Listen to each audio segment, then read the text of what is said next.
French Jews feel threatened. In light of the wave of terror that they faced in the last few years, especially since the Kipah attack 1 year ago, and following the stabbing of a Jewish teacher 2 days ago in Marseille, yesterday the head of the Jewish congregation in Marseille called the local Jews to conceal their identity and take off their kippah, which easily identifies them as Jews.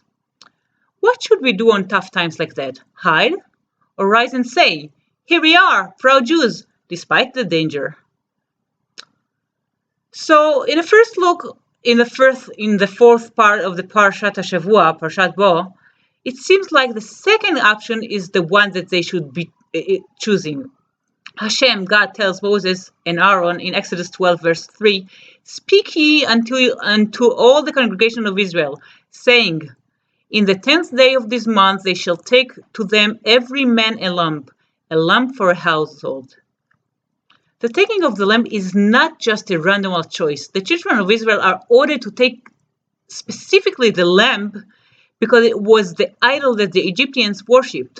Bnei Israel, the children of Israel, were saying by that act, "We are not afraid of you, and though we are still your slaves, we take home your idols," when the purpose is very clear, they would be slaughtered.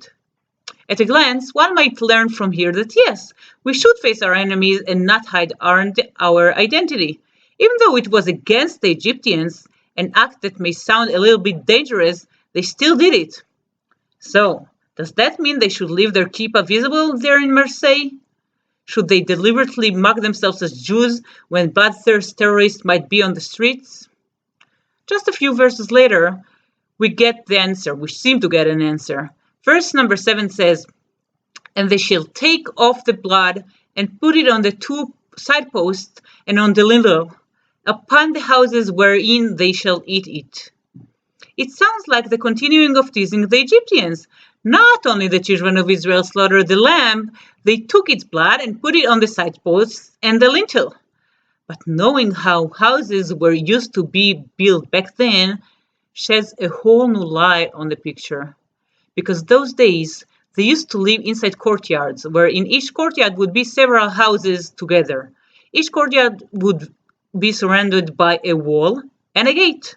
The children of Israel didn't put the blood on the gate posts, side posts, and on the gate lintels. They put the blood on their houses' doors, the inner doors, and that happened only after they closed the outer door, the outer gate, the courtyard's gate, so nobody could see what is going on inside. Later on verse 22, they are ordered to stay inside their homes until the morning. So the Egyptians couldn't see the blood they put on their home entrances because they were inside the court. The only purpose of the blood was to mark, for God only, "Here I am, a son of Israel who is following your orders," not for the eyes of the Egyptians. So I think the conclusion here is that on dangerous times, it would be wise not to shout out, "Here I am, poking your eyes with my kippah." As Isaiah says on chapter 26, verse 20, "Come, my people, enter thou into thy chambers, and shut thy doors about thee. Hide thyself for a little moment, until the indignation be overpast." And when a better time comes, we could take off the hats and show the kippah